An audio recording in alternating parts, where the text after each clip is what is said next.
Pierre Rabhi, merci beaucoup de venir parmi nous aujourd'hui au sein des locaux de l'EMCC France, dans le cadre de votre participation au colloque des 20 et 21 mars 2020.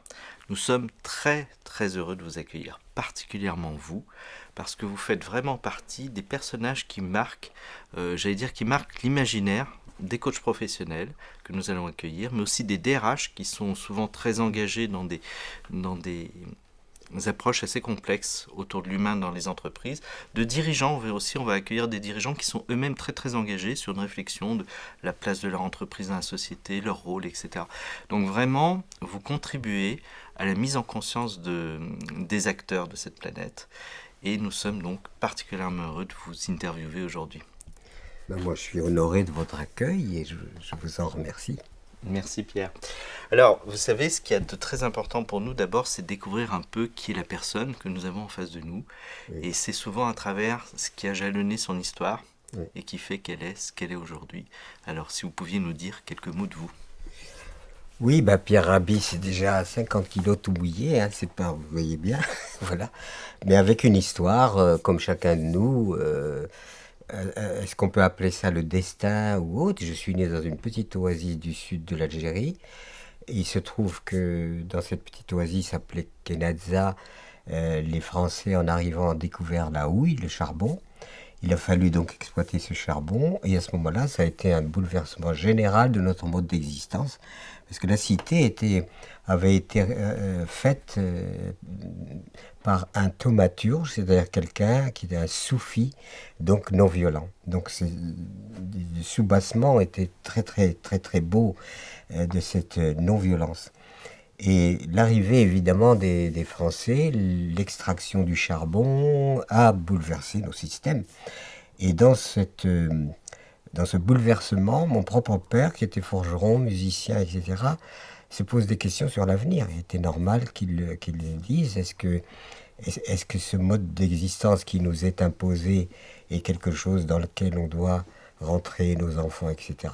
Et il a considéré que pour que son fils aîné, moi j'ai eu un autre frère avec la même mère, devait en fait connaître un petit peu la règle du jeu du nouveau monde.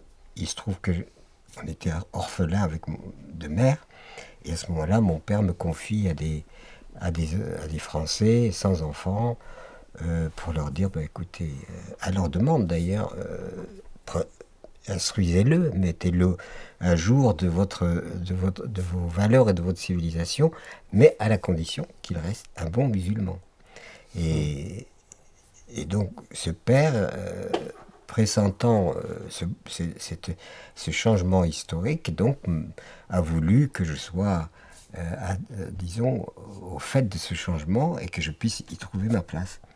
Et c'est comme ça que je me suis trouvé donc je partais de l'école coranique vers l'école française, et à ce moment-là avec les contradictions.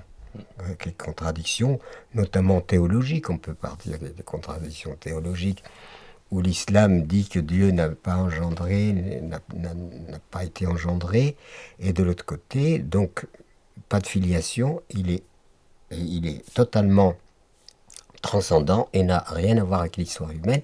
Et de l'autre côté, le christianisme qui dit Dieu a eu un fils appelé Jésus, et ce fils Jésus, évidemment, c'est le grand prophète que reconnaît l'islam, mais on n'est pas dans les mêmes valeurs. Et même, disons, matériellement, je passais d'une société musulmane, pas de vin, pas de porc, à une société, on se régale de vin et on se régale de porc. Vous avez été en fait finalement plongé dans la complexité, dans les enjeux de l'interculturalité, en Oui, quelque sorte, dès oui. le départ, et puis du questionnement sur dans quel environnement et quelle évolution de l'environnement vous alliez vivre. Oui, disons que pour l'enfant que j'étais, évidemment, c'était assez déconcertant de voir qu'il y avait des scissions et des oppositions culturelles, des oppositions religieuses, et que chacun prétendait avoir lui la vérité par rapport à l'autre, etc. Donc je suis né un peu au milieu de ces contradictions.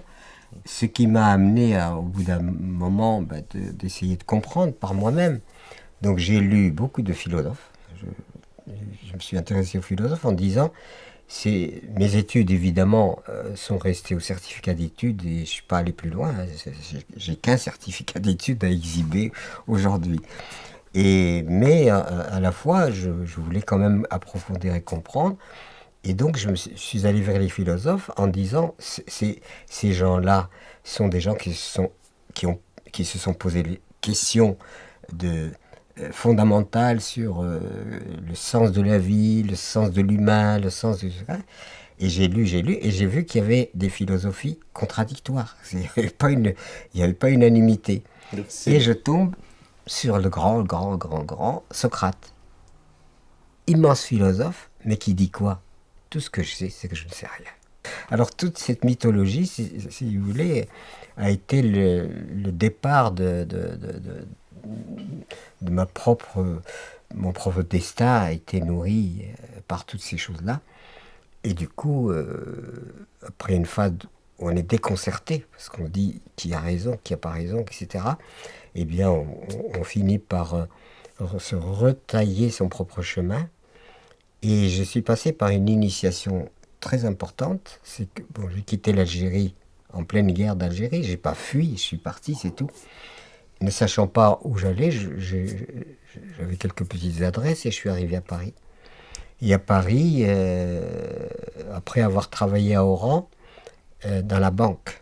Alors que s'il y a quelque chose de plus contraire à moi, c'est vraiment les chiffres. On m'a quand même accepté, mais bon, mes chiffres étaient faux.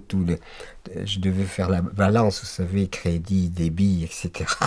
Et il y avait toujours des centimes qui manquaient pour équilibrer le tout. Ça me parle beaucoup. Ouais. On m'a fait faire de la gestion et je crois que ce qui veut dire, j'ai été mis dans un univers dans lequel je n'avais pas de compétences particulières, ni d'attrait d'ailleurs particulier. Je quitte Paris et je quitte Oran et j'arrive à Paris.